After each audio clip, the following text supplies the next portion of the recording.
ಸ್ನೇಹಿತರೆ ನಮಸ್ಕಾರ. ಪಿಶಾಚಿ ಕತೆ ಯೂಟ್ಯೂಬ್ ಚಾನಲ್ಗೆ ಸ್ವಾಗತ. ಈ ದಿನ ನಾನು ನಿಮಗೆ ಹೇಳ್ತಕ್ಕಂಥದ್ದು ಒಂದು ಸಮುದ್ರ ಪಿಶಾಚಿಯ ಕತೆ. ಈ ಎಪಿಸೋಡ್ನ ಸಂಖ್ಯೆ ಬಂದ್ಬಿಟ್ಟು 3.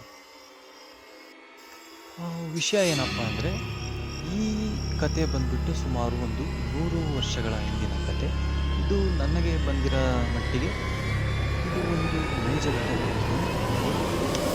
ಆರ್ಟಿಕಲ್ಸ್ ಎಲ್ಲ ಓದಿದ ಮೇಲೆ ನನಗೆ ಇದ್ರ ಬಗ್ಗೆ ಮಾಹಿತಿ ಸಿಕ್ಕಿದೆ. ಹಾಗಾಗಿ ಈ ಕಥೆಯನ್ನು ನಿಮಗೆ ಹೇಳ್ತಾ ಇದ್ದೀನಿ. ಈ ಕತೆ ತುಂಬ ಭಯಂಕರವಾಗಿರುತ್ತೆ. ದಯವಿಟ್ಟು ಕಥೆಯನ್ನು ಕೊನೆಯವರೆಗೂ ಕೇಳಿ.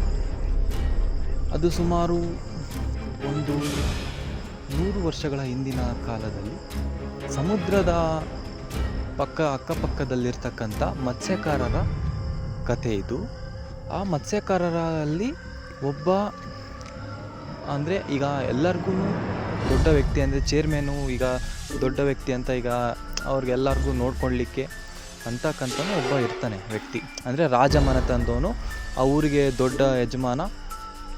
ಏನೇ ಸಮಸ್ಯೆ ಬಂದರೂ ಏನು ಬಂದ್ರೂ ಅವನ್ನೇ ಕೇಳ್ಕೊತ ಜನ ಎಲ್ಲ ಮಾತಾಡ್ತಾ ಇರ್ತಾರೆ. ಏನು ಸಮಸ್ಯೆ ಬಂದರೂ ಏನು ಕೆಲಸ ಮಾಡಬೇಕಂದ್ರೂ ಪ್ರತಿಯೊಂದು ಅವ್ರನ್ನೇ ಕೇಳ್ತಾ ಇರ್ತಾರೆ.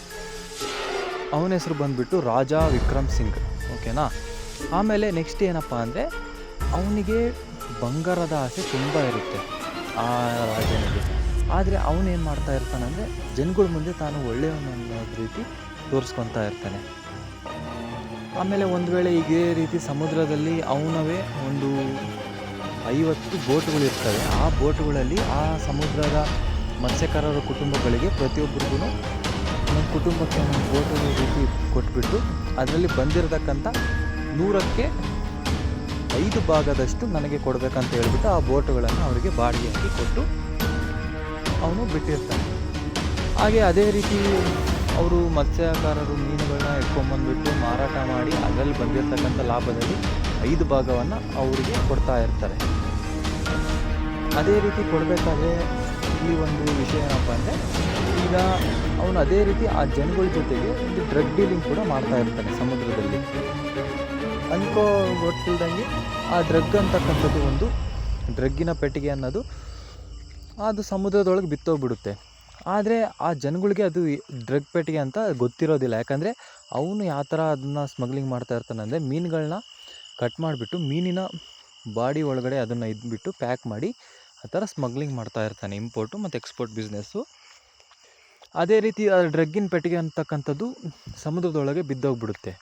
ಆ ಪೆಟ್ಟಿಗೆ ತರಲಿಕ್ಕೆ ಹೋದಾಗ ಅಲ್ಲಿ ಈಗ ಏನಪ್ಪ ಆಗುತ್ತಂದರೆ, ಅಲ್ಲಿ ಜನಗಳಿಗೆ ಅಂದರೆ ಈಗ ಮತ್ಸ್ಯಕಾರರು, ಈಗ ಮೀನು ಹಿಡ್ತಕ್ಕಂಥ ಮತ್ಸ್ಯಕಾರರಿಗೆ ಆ ಸಮುದ್ರದಲ್ಲಿ ಒಂದು ರೀತಿಯಾದಂಥ ಬೆಳಕು ಕಾಣಿಸ್ಲಿಕ್ಕೆ ಪ್ರಾರಂಭ ಆಗುತ್ತೆ. ಆ ಬೆಳಕು ಒಂದು ಬಂಗಾರದ ರೀತಿ, ಒಂದು ಸೂರ್ಯನಂಥ ಬೆಳಕು ಪ್ರಕಾಶವಾಗಿ ಕಾಣಿಸ್ತಾ ಇರುತ್ತೆ ಸಮುದ್ರದ ಬೆಳಕಲ್ಲಿ.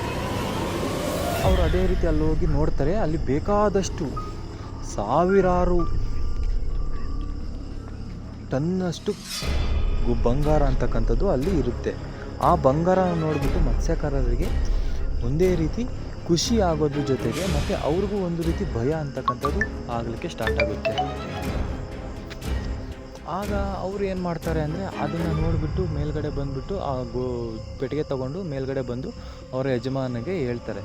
ಆ ಯಜಮಾನ ಬಂದುಬಿಟ್ಟು ನೋಡಿಬಿಟ್ಟು ಅವ್ರಿಗೆ ಹೇಳಿ, ಹೋಗಿ ಆ ಬಂಗಾರ ತೊಗೊಂಬರ್ರಿ ಅಂತ ಹೇಳ್ತಾನೆ. ಆಯಿತು ಅಂತ ಅವ್ರು ಹೋಗ್ಬಿಟ್ಟು ಒಬ್ಬೊಬ್ಬರು ಒಂದೊಂದು ಪೆಟ್ಟಿಗೆನಲ್ಲಿ ಪ್ಯಾಕ್ ಮಾಡಿಕೊಂಡು ಬಂಗಾರನ ತಗೊಂಬಂದು ಕೊಡ್ತಾರೆ. ಆ ಬಂಗಾರ ತಗೊಂಬಂದು ಕೊಟ್ಟ ತಕ್ಷಣ ಏನಾಗುತ್ತೆ ಅಂದರೆ, ಆ ಬಂಗಾರ ತಗೊಂಬಂದಿರ್ತಕ್ಕಂಥವ್ರು ಒಂದು ದಿನ ಬಿಟ್ಟು ಸತ್ತೋಗ್ಬಿಡ್ತಾರೆ, ಬಂಗಾರ ತಂದಿರ್ತಕ್ಕಂಥವ್ರು. ಅದೇ ರೀತಿ ಏನು ಮಾಡ್ತಾನೆ ಅಂದರೆ, ಅದೇ ಬಂಗಾರ ಇಟ್ಕೊಂಡಿರೋಂಗೆ ಏನಾಗಲ್ಲ. ಬಂಗಾರ ಯಾರು ತಗೊಂಬರ್ತಾರೋ, ಅದು ಮುಟ್ಟಿ ಯಾರು ತೊಗೊಂಬರ್ತಾರೋ ಅವ್ರು ಮಾತ್ರ ಸಾಯ್ತಾ ಇರ್ತಾರೆ. ಅದು ಆ ಬಂಗಾರ ಮುಟ್ಟೋರಿಗೆ ಇರ್ತಕ್ಕಂಥ ಶಾಪ. ಅದಕ್ಕೆ ಇವನೇನು ಪ್ಲ್ಯಾನ್ ಮಾಡ್ತಾನೆ ಅಂದರೆ, ರಾಜ, ಈ ಬಂಗಾರನ ನಾನೇನು ಮುಟ್ದಂಗೆ ಇವ್ರ ಹತ್ರನೇ ತರಿಸ್ಕೊಂಡ್ಬಿಟ್ರೆ ಆರಾಮಾಗುತ್ತೆ, ನನಗೆ ತರಲಿಕ್ಕೆ ಈಸಿ ಆಗುತ್ತೆ ಅಂತಂದು ಸ್ವಿಮ್ಮಿಂಗ್ ಸೂಟ್ಗಳನ್ನ ಎಲ್ಲದನ್ನು ಏನೇನೋ ತೊಗೊಂಬಂದು ಎಲ್ಲರಿಗೂ ಇದು ಮಾಡಿ, ಅಟ್ಲೀಸ್ಟ್ ಆದ್ರೂ ಅವನು ಸಾಯಬಾರ್ದು ಯಾರು ಅಂತಕ್ಕಂತೆ ಆ ಪ್ರಯತ್ನ ಪಡಲಿಕ್ಕೆ ಸ್ವಿಮ್ಮಿಂಗ್ ಸೂಟು ಎಲ್ಲದನ್ನು ತರಿಸ್ಬಿಟ್ಟು ಎಲ್ಲ ಪ್ರಯತ್ನ ಮಾಡಲಿಕ್ಕೆ ಟ್ರೈ ಮಾಡ್ತಾನೆ. ಆದರೂ ಕೂಡ ಅದು ಸಾಧ್ಯವಾಗೋದಿಲ್ಲ. ಯಾಕಂದರೆ ಆ ಶಾಪ ಇರಬೇಕಂತ ಸ್ವಿಮ್ಮಿಂಗ್ ಸೂಟ್ ಹಾಕ್ಕೊಂಡ್ರು ಏನು ಹಾಕ್ಕೊಂಡ್ರು ಅವರು ಸತ್ತೋಗ್ತಾ ಇರ್ತಾರೆ. ಮೊದಲು ಅವರು ಒಂದಿನ 2 ದಿನ ಬಿಟ್ಟು ಸತ್ತೋಗೋರು. ಈಗ ಹೆಚ್ಚಿಗೆ ಸ್ಮಗ್ಲಿಂಗ್ ಸ್ಟಾರ್ಟ್ ಮಾಡಿದಾಗಿಂದ, ಬಂಗಾರ ತರೋಕ್ಕೆ ಸ್ಟಾರ್ಟ್ ಮಾಡಿದಾಗಿಂದ ಅಲ್ಲಿ ತಗೊಂಡೊಂದು ಬೋಟ್ ಒಳಗಡೆ ಬಂದ ತಕ್ಷಣ ಸತ್ತೋಗ್ತಿರ್ತಾರೆ. ಸತ್ತೋದ ತಕ್ಷಣ ಅವನು ಏನು ಹೇಳ್ತಾನೆ, ಸಮುದ್ರದಲ್ಲಿ ಮುಳುಗಿ ಸತ್ತೋಗಿದ್ದಾರೆ, ಅಲೆ ಬಂದು ಸತ್ತೋಗಿದ್ದಾರೆ ಅಂತ ಊರಿನ ಜನರಿಗೆ ನಂಬಿಸಿ ಅದೇ ರೀತಿ ಇದು ಮಾಡ್ತಿರ್ತಾನೆ. ಅದೇ ಊರಿನಲ್ಲಿ ಒಬ್ಬ ಮಿಲ್ಟ್ರಿ ಆಫೀಸರ್ ಇರ್ತಾನೆ. ಆ ಮಿಲ್ಟ್ರಿ ಆಫೀಸರ್ಗೆ ಈ ರಾಜ ಏನು ಹೇಳ್ತಾನಂದರೆ, ನೋಡು ಇವರು ಜನಗಳು ಪಾಪ ಅವ್ರು ಬದುಕಲಿಕ್ಕೆ ಅವ್ರಿಗೆ ಸಮುದ್ರದೊಳಗಡೆ ಉಸಿರು ಗಟ್ಕೊಂಡು ಅಡುಗೆ ಕೂತ್ಕೊಳ್ತಕ್ಕಂಥ ಶಕ್ತಿ ಇಲ್ಲ. ಹಾಗಾಗಿ ನೀನು ಅದನ್ನು ಅವರಿಗೆ ಟ್ರೈನಿಂಗ್ ಕೊಟ್ಟರೆ ಅವರು ಅವ್ರ ಜೀವನನ, ಅವ್ರ ಕುಟುಂಬನ ಪೋಷಣೆ ಮಾಡ್ಕೊಳ್ಲಿಕ್ಕೆ ಸಹಾಯ ಆಗುತ್ತೆ. ದಯವಿಟ್ಟು ಆ ಥರ ಹೇಳ್ಕೊಡು ಅಂತ ಹೇಳ್ತಾನೆ. ಅದಕ್ಕೆ ಆ ಮಿಲ್ಟ್ರಿಯವನು ಆಯಿತು ಅಂತ ಒಪ್ಕೊಂಡ್ಬಿಟ್ಟು ಅದೇ ರೀತಿ ಟ್ರೈನಿಂಗ್ ಕೊಡ್ತಾನೆ. ಆ ಟ್ರೈನಿಂಗ್ ಕೊಟ್ಟು ಹೋಗಿ ಇದು ಮಾಡಿದಾಗ ಮತ್ತೆ ಅದೇ ರೀತಿ ಜನ ಸತ್ತೋಗ್ತಾರೆ. ಆಮೇಲೆ ಅವನು ಮಿಲ್ಟ್ರಿಯವನು ಅವ್ನ ಫ್ರೆಂಡಿಗೂ ಬಲವಂತ ಮಾಡಿ ಕಳಿಸಿರ್ತಾನೆ ಟ್ರೈನಿಂಗ್ ಕೊಟ್ಟು. ಆದರೆ ಅವ್ನು ಸತ್ತೋಗ್ತಾನೆ. ಆಮೇಲೆ ಆ ರೀತಿ ಅವ್ನು ಬಂದಾಗ ಸಮುದ್ರದಲ್ಲಿ ಮತ್ತು ಅವನಿಗೆ ಯಾಕೋ ಸಂಶಯ ಬರುತ್ತೆ ಮಿಲ್ಟ್ರಿ ಆಫೀಸರ್ಗೆ. ಅವನು ಏನನ್ಕೊತಾನೆ, ಆಮೇಲೆ ಒಂದು ರೀತಿ ಈ ರಾಜ ಅವ್ರ ಮನೆ ಗೋಡನ್ಗೆ ಎಲ್ಲ ಹೋಗ್ಬೇಕಾದ್ರೆ ಜನಗಳನ್ನ ನೋಡಿಬಿಟ್ಟು ಅವನ ಕೆಳಗಡೆ ಕೆಲಸ ಮಾಡ್ತಕ್ಕಂಥ ಜನಗಳು ಬಂಗಾರನೆಲ್ಲ ತೊಗೊಂಬಂದ್ಬಿಟ್ಟು ಒಂದು ಗೋಡನಲ್ಲಿ ಸ್ಟೋರ್ ಮಾಡ್ತಾ ಇರ್ತಾರೆ. ಟನ್ಗಟ್ಟಲೆ ಬಂಗಾರ, ಅದು ಬೇಕಾದಷ್ಟು ಬಂಗಾರನ ಸ್ಟಾಕ್ ಮಾಡಿ ಎತ್ತಿಕ್ತಾ ಇರ್ತಾರೆ. ಅದನ್ನು ನೋಡಿಬಿಟ್ಟು ಅವನಿಗೆ ಒಂದೇ ರೀತಿ ಬೇಸರ ಆಗಿಬಿಟ್ಟು, ನೀನು ಇದಕ್ಕೋಸ್ಕರ ಈ ಥರ ಮಾಡ್ತಿದ್ಯಾ, ಇದು ಕತೆ ಯಾಕೆ ಹಿಂಗೆ ಆಗ್ತಾಯಿದೆ, ಯಾಕೆ ಹಿಂಗೆ ಸತ್ತೋಗ್ತಿದ್ದಾರೆ ಅಂತ ಕೇಳಿದಾಗ ಅವರೆಲ್ಲ ಅವನು ಹೇಳ್ತಾನೆ, ರಾಜ ಹಿಂಗೆ ಆಗ್ತಾಯಿದೆ, ಶಾಪ ಇದೆ, ಅದಕ್ಕೆ ಅವ್ರು ಸತ್ತೋಗ್ತಿದ್ದಾರೆ ಅಂತಂದು. ಆಮೇಲೆ ಆಯಿತು ಅಂತಂದು ಅವನು ರಾಜನ ಹೊಡೆಯೋಕೆ ಹೋದರೆ ಇವನು ಅವನ್ನ ಕೆಲಸದವರಿಂದ ಹಿಡ್ಕೊಂಡ್ಬಿಟ್ಟು ಆ ಮಿಲ್ಟ್ರಿ ಆಫೀಸರ್ನೇ ಹೊಡೆಸ್ಬಿಟ್ಟು ಅವನ ಹತ್ರನೇ ಅವನ ಹತ್ರನೇ ಒಂದು ಅಷ್ಟು ಬಂಗಾರ ಹಾಕ್ಬಿಟ್ಟು, ನೋಡು ಈ ಸತ್ತೋಗ್ತಿರ್ತಕ್ಕಂಥವ್ರೆಲ್ಲ ಇವನೇ ಸಾಯಿಸ್ತಾರೆ, ಅವ್ರನ್ನೆಲ್ಲ ಟಾರ್ಚರ್ ಕೊಟ್ಬಿಟ್ಟು ಬಂಗಾರಕ್ಕೋಸ್ಕರ ಅವ್ರನ್ನೆಲ್ಲ ಸಾಯಿಸ್ತಾ ಇದ್ದಾನೆ ಅಂತ ಮಿಲ್ಟ್ರಿ ಆಫೀಸರ್ ಮೇಲೇ ಇದು ಮಾಡಿ ಹೇಳ್ತಾನೆ. ಆಮೇಲೆ ಈಗ ಸ್ಟೋರಿ ಮೇನ್ ಟ್ವಿಸ್ಟ್ ಇರೋದೇ ಇಲ್ಲಿ. ಯಾಕಪ್ಪ ಅಂದರೆ ಈಗ ಹಂಗೆ ಹೇಳ್ಬಿಟ್ಟು ಅವನ್ನ ಸಾಯಿಸಾಕ್ಬಿಟ್ಟು ನೆಕ್ಸ್ಟ್ ಏನು ಮಾಡ್ತಾರೆ ಅಂದರೆ, ಸಮುದ್ರದಲ್ಲಿ ಅವನು ಊರಿಗೆ ಬಿಟ್ಟಿರ್ತಕ್ಕಂಥ ಪಿಶಾಚಿ ಅವನು ಊರಿಗೆ ಜನಗಳನ್ನ ಬದುಕಲಿಕ್ಕೆ ಯಾರನ್ನೂ ಬಿಡೋದಿಲ್ಲ. ಹಾಗಾಗಿ ಅವನ್ನ ಇದು ಮಾಡ್ದೇನೆ ಅವನು ನಾವು ಬಿಡಬಾರ್ದು. ಹಾಗಾಗಿ ಅವ್ನು ಸಾಯಿಸ್ಬಿಡ್ತೇನೆ ಊರಿನ ಜನಗಳನ್ನ. ಅದಕ್ಕೆಲ್ಲ ನಾವು ಕೆಲವು ಪರಿಹಾರಗಳಿರ್ತಾವೆ, ಅವೆಲ್ಲ ಮಾಡಿಬಿಟ್ಟು ಅವನು ಸಮುದ್ರದೊಳಗಡೆ ಜೀವಂತ ಸಮುದ್ರದೊಳಗಡೆ ಸಮಾಧಿ ಮಾಡಬೇಕು. ಅವಾಗ ಮಾಡಿದರೆ ಮಾತ್ರ ಅವನು ಇದು ಮಾಡ್ತಾನೆ. ಬಟ್ ಆದರೆ ಸಮಾಧಿ ಮಾಡಿದ ಮೇಲೆ ಜನ ಯಾರು ಆ ಸಮುದ್ರದಲ್ಲಿ ಹೆಜ್ಜೆ ಇಕ್ಕಬಾರ್ದು ಅಂತ ಹೇಳ್ತಾನೆ. ಸರಿ ಆಯಿತು ಅಂತಂದು ಅದೇ ರೀತಿ ಒಪ್ಕೊತಾರೆ. ಆಮೇಲೆ ಅದೆಲ್ಲ ಆದಮೇಲೆ ನೆಕ್ಸ್ಟು ಈಗ ರಾಜ ಇರ್ತಾನಲ್ಲ, ಅವ್ನ ಬಾಡಿ ಗಾರ್ಡ್ಸು ಏನು ಮಾಡ್ತಾರಪ್ಪ ಅಂದರೆ, ಸಮುದ್ರದಲ್ಲಿ ಈಗ ಅವನು ಸಾಯಿಸಿ ಇದು ಮಾಡಿರ್ತಾನಲ್ಲ, ಅವ್ನು ಸಾಯಿಸ್ಲಿಕ್ಕೆ ಈಗ ನಾವು ಅವ್ನು ಸಾಯಿಸಿದ್ದೀನಿ, ನೀವು ನಮಗೆ ಸ್ವಲ್ಪ ಇಷ್ಟು ಪರ್ಸೆಂಟೇಜು ಬಂಗಾರ ಕೊಡ್ರಿ, ಇಲ್ಲಾಂದರೆ ನಾನು ಇದನ್ನೆಲ್ಲ ಜನಗಳಿಗೆ ಹೇಳ್ಬಿಡ್ತೀನಿ ಅಂತಾನೆ. ಅದಕ್ಕೆ ಅವನು ಏನು ಮಾಡ್ತಾನೆ, ರಾಜ ನಿನಗೇನೋ ಕೊಡೋದು ನಾನು ಅಂತ ಎಲ್ಲ ಹೊಡೆದ್ಬಿಟ್ಟು ಹೊರಕ್ಕೆ ಹಾಕಿ ಇದು ಮಾಡಿಬಿಡ್ತಾನೆ.